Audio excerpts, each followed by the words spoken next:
So welcome back to another video on the channel, guys. Today we have our week 21 championship score predictions. As always, we've got some crackers coming up this weekend, which I'm excited to get your guys' view on. So in the description down below, I'll leave all this weekend's fixtures so that you can easily go ahead and make your score predictions. Then if you do manage to get any of them correct, your comment will be included at the start of the next video. And the championship's getting a lot of news coverage at the moment in the general media, mostly because of everything going on with Leeds United. We had Marcelo Bielsa's reaction to Spygate the other day with his PowerPoint presentation, which I think blew a lot of people out of the water. So I'm interested to get your guys' verdict on that and what you think is going to happen with Leeds United, whether you think they'll get a punishment from the EFL or anything like that. But apart from that, let's hop into my score predictions. And so we'll start things out with the game going on tonight between Norwich and Birmingham. I'm interested to see how Daniel Farke approaches this game. The game they had last time out against West Brom during 1-1, Jordan Rose coming off the bench in that game and scoring a late equaliser. I myself would quite like to see Jordan Rose get a start for Norwich. I think he probably does deserve it with some of his performances lately. The only problem with that is there's so many Norwich players that are in form at the moment, especially their players going forward.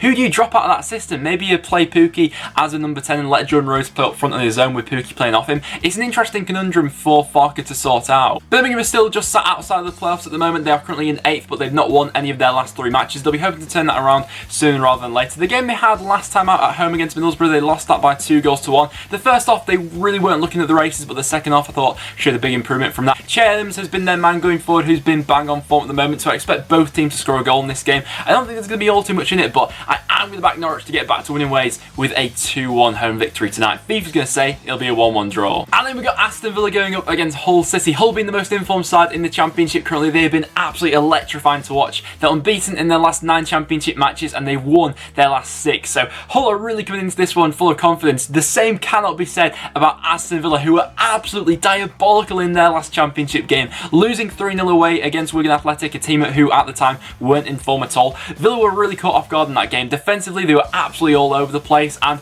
I fear for them coming into this game. Hull have got a lot of dynamism going forward about them. Fraser Campbell, I thought, was excellent in Hull's last game, and the wide options they've got, Grosicki and Bowen, are banging form at the moment. Hull have got a very hard-working midfield in there as well, and with Villa still without Jack Grealish, they struggle to break down teams as much as they were doing, and they've already conceded 43 goals, which is one of the worst defensive records in the championship. Courtney House making his debut against Wigan Athletic. Things didn't go to plan for him in that one. James Chester, I don't think, has been brilliant for Villa either, and this Villa side is really just lacking balance of all things at the moment. I do expect them to be a bit of a reaction in this Villa squad. I can't see them being as poor as they were against Wigan. There's got to be a reaction in there. Dean Smith's got to get something better out of these players as they have been tumbling down the championship lately. But going up against the Hull side, who are banging form at the moment, their record against Villa hasn't been brilliant over the last few years, but even so, I'm going to back the away side for a 2-1 away victory, whereas FIFA's saying it'll be a 1-1. And then next up, we got Blackburn Rovers going up against Ipswich Town. Ipswich still sat bottom of the championship, but there's a lot more hope around the club now. With some of the transfers they brought in recently and with the win they picked up last time out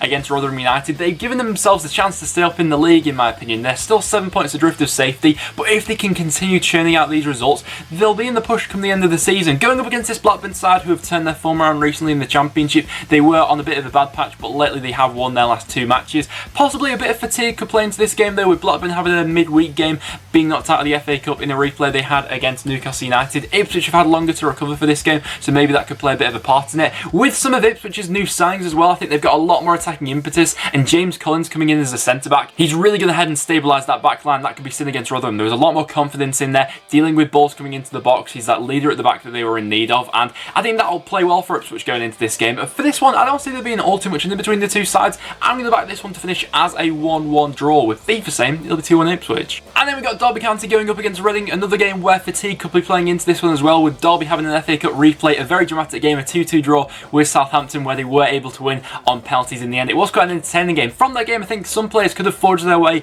into the starting 11 this weekend. A player who I did like the look of was Martin Wycorn. He came into Derby with quite a big price tag from Ipswich Town in the summer, and we've not really seen too much of him in the Derby shirt so far. A lot of his appearances have been off the bench, but after scoring a goal in that game, I'd like to see him get back into the starting 11 for this game against Reading. Going up against Reading, I don't think it's going to be as easy as maybe a few people are thinking. I thought they were looking quite good in their last game, a comfortable 2-0 home victory over Nottingham Forest. Reading lately, I think, have been putting in some decent performances in the championship. Under Jose Gomez, I think they are slowly building in the right direction, and Derby can be a little bit hit or miss in the championship. I'm going to fancy Reading to get an away point from this one. I'll say it'll finish as a 1-1 draw, with FIFA saying it'll be 2-0 to Reading. And then we've got Middlesbrough going up against Millwall. Middlesbrough in their last championship game, I thought were looking quite good against Birmingham. In that game, they took their chances when it came around and were able to walk away with a 2-1 away victory. Britt Sambonga scoring a goal in that game game as well, maybe he's got a little bit of his confidence back now. From now until the end of the season, a goal scorer like Aston is going to be very important for Middlesbrough in determining where they finish in the league this season. Goals have been a bit of an issue for them, creating chances sometimes, and sometimes their strikers being a little bit wasteful. They are only 4 points off automatic promotion though, and with how wide open the top two is at the moment, Middlesbrough have still got a chance of sneaking in there come the end of the season if they can put together a consistent run. Going up against the Millwall side, who were on a decent run in the Championship, they had won their last 3 games before losing at home to Blackburn Rovers, where there wasn't really much in that game. Neither side was creating much until the last 10 minutes where Blackburn clicked up again. Millwall are going to want to make it tough for this Borough side, but eventually I think their quality may show through, and I will back Middlesbrough for a 2-0 home victory, with FIFA saying it'll be 1-0 Middlesbrough. And then we got Martin O'Neill's first game in charge of Nottingham Forest as they face Bristol City this weekend. Not going to be an easy game. Bristol City been on a very good run in the Championship lately. They're unbeaten in their last 10 matches now, and if Forest do win this game though, they do have the chance to go above Bristol City in the league. It's quite close between the two sides at the moment, with them both currently just sat outside the playoffs. Bristol City have been playing some good football lately, and with how Nottingham Forest have been in recent weeks, I've not got all too much confidence in them, you know, with the way they played against Leeds United being a bit of an anomaly. Apart from that, their last 5 or 6 games in the Championship haven't gone to plan defensively. They've been looking a bit all over the place, and goals have really dried up for them. However, with Martin O'Neill coming into the club, I just feel like there's a bit of renewed optimism. He's going to want to start out well with this Forest side, and there's definitely attacking options in there. You know, there's so much potential in this Forest squad for them to be making the top 6 this season. I think it will go very close with them, and Bristol City as well have also got an outside chance of maybe being a bit of a dark horse. The only thing that worries me about Bristol City is they are a very, you know, sort of momentum side who, at the moment, they find themselves in a good run of form, but if they lose this game against Nottingham Forest, it wouldn't surprise me if they were to go on like a 10-game losing streak or something like that. Maybe not that extreme, but you get the point with Bristol City being a little bit hit or miss. And with Nottingham Forest getting a new manager and everything like that going on around the club, I'm actually going to back Forest for a 2-1 home victory. I'm going against the form book for this one, but I will back Forest for this game. FIFA's going to say it'll be a 1-1 draw. It's a tough one to call, that game. And then we've got QPR going up against Preston North End. I've got a bit of a bad feeling going into this one. QPR have looked fairly good at home so far this season, and they've been on a decent run of form in the Championship lately. They did lose their last game against Sheff Utd, but there wasn't really too much in that one.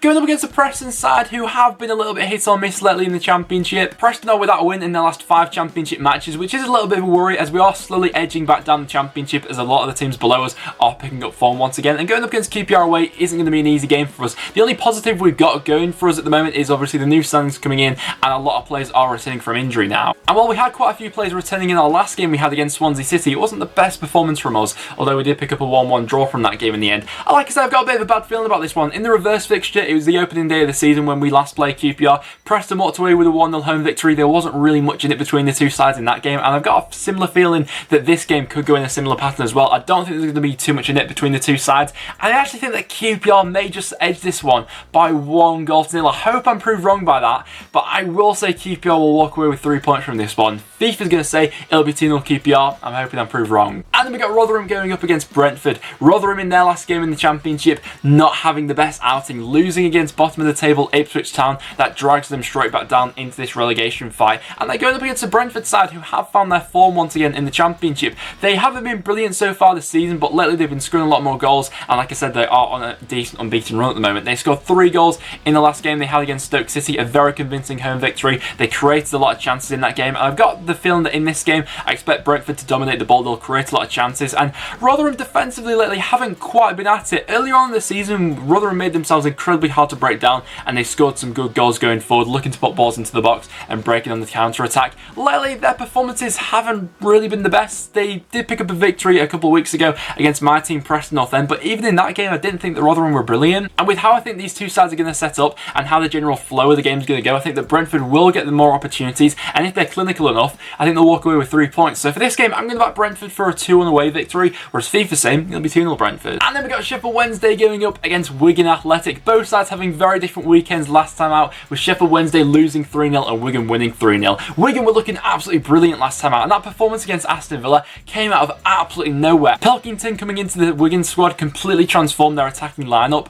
Before that, they were starved of creativity going forward. Goals were really a problem for this Wigan side, but maybe with that introduction of Pilkington now, he can be that replacement for Nick Powell while he's still out injured. Josh Windass was looking very good as well, and Joe Garner was absolutely terrorising that Villa back line. I think he'll do the same against the Sheff Wednesday side, who have been known to, you know, throw a couple of clangs in there this season. That could be seen in the last game they had in the Championship against Hull City, where defensively they crumbled once again. Can't see Wednesday quite being as poor as they were last time in the Championship, Championship, but there is still problems with that squad, you know. Before the game they had against Hull City, they'd gone on a decent unbeaten run after sacking their manager. I think now we are once again seeing some of those holes in this Wednesday squad, which do need to be addressed sooner rather than later. For this game though, I will back Wigan for a 2-1 away victory. With FIFA same, it'll be a 1-1 draw. And then we got Stoke going up against Leeds United. A lot has been made of Leeds lately in the press with everything going on with Spygate and Marcel Bielsa giving his PowerPoint presentation the other day, which I found quite fascinating actually, it has to be said. The level of detail that Bielsa goes into is absolutely fantastic to see, and it's no surprise to see Leeds currently sat top of the Championship with everything going on at Leeds behind the scenes there. Going up against the Stoke side, who Nathan Jones has been in charge of a couple of games there now so far, hasn't quite got to grips with his side so far. They've not been looking brilliant lately. Their last game in the Championship, losing 3-1 against a Brentford side who haven't been brilliant so far this season. Defensively, they were cut out a couple of times in that one against a side who likes to dominate the ball. That's going to be the same case in this game as well. I expect Leeds to have the majority of the possession. They'll look to play this Stoke side around, and a couple of times so far this season, we have seen Jack Butland dig this Stoke defence out. You know, I think there are holes in that team, which Jack Butland does tend to cover quite a few times. Leeds going to look to open up pockets of space in this one, and I do feel as if eventually their quality will tell in this one. Obviously, lately as well, we've also seen Leeds complete the signing of Kiko Casilla coming in from Real Madrid. He's not going to be playing for this game, but I think long term that will be good for Leeds United in terms of shoring up their defence. Bailey Peacock-Farrell has had some good moments so far this season, but on the whole, I think a new goalkeeper was probably needed if they do really want to push for the automatic promotion and for the title for the tail end of this season. So for this game, I expect Leeds to carry on rolling out the results. I'm going to back them for a 2-1 away victory in this game, whereas FIFA's going to say it'll be 1-0 Stoke. And then we got Swansea City going up against Sheffield United. With the away side currently sat second in the Championship, they're going to want to continue this current run of form for as long as possible. They've won their last 4 matches and have been rolling out the results, looking very convincing in the process. Against Swansea City though, a potential banana skin for them in this game. Swansea always capable of causing an upset with some of the players they've got in there. I expect Ollie McBurney to be back in this game for this one as well. In their last game against Preston, I believe he missed with an illness, but he has been back in training lately, and with the game that Swansea had against Preston, they were just missing that final bit of quality in the final third to really finish us off in that game. A player like Ollie McBurney could make the difference in this game. But Sheffield United have been looking very good lately. Defensively, they've been very resilient. They've not been conceding all too many goals lately. And with the system that Sheffield United like to play, with that 5 at the back, playing with 2 wing backs, it's always a tricky side to break down. Not a lot of teams set up that way in the Championship. I think that's something that does play into the advantage of Sheffield United. I don't think there's going to be all too much in it, but I will just back Sheffield United for a 2-1 away victory in this game. With FIFA saying it'll be 1-0 Swansea. And then as our final game to go over, we've got Bolton Wanderers going up against West Brom, 2 sides in opposing ends of the Championship. And this one is actually taking place on Monday night, which is a bit odd for the Championship, but even so, it's an interesting game. In the reverse fixture, Bolton were able to pull off an upset as they beat West Brom away from home. Bolton will be hoping for more of the same in this one. However, can I see that happening? I'm not so sure. The whole vibe around the club at the moment is incredibly toxic with everything that's going on with Ken Anderson, and you know, a lot of fans not being happy, rightly so, at Bolton at this point in time. The options they've got in the squad aren't brilliant either, and they're going up against a West Brom side who are going to be vying for automatic promotion at the end of the season. They are without a win in their last 3 matches though, so there is a bit of hope for Bolton in this one. I think the longer that Bolton manage to keep the scoreline down for this one, the better really. The longer that West Brom are frustrated by, the more hope that Bolton are going to have of snatching something from this game. But if West Brom go on and get an early goal in this game, they could absolutely blow Bolton out of the water. With the attacking prowess of West Brom, even despite losing Harvey Barnes, they've still got some fantastic options in there. Dwight Gale is someone who I fancy to have quite a big end to the season for this West Brom side. And for prediction, I'm going to back the away side for a 3-1 victory, whereas FIFA saying it'll be 1-0 West Brom. But guys, there you have it. There are my Championship score predictions for this upcoming weekend. So do you guys agree with them? Let me know in the comments down below. But apart from that, guys, that will now wrap it up for this video. So if you did go on to enjoy, make sure you leave a like. It is always massively appreciated. As well as that, make sure you do subscribe for some regular Championship content. But apart from that, thank you very much for watching, and I'll see you all in the next one.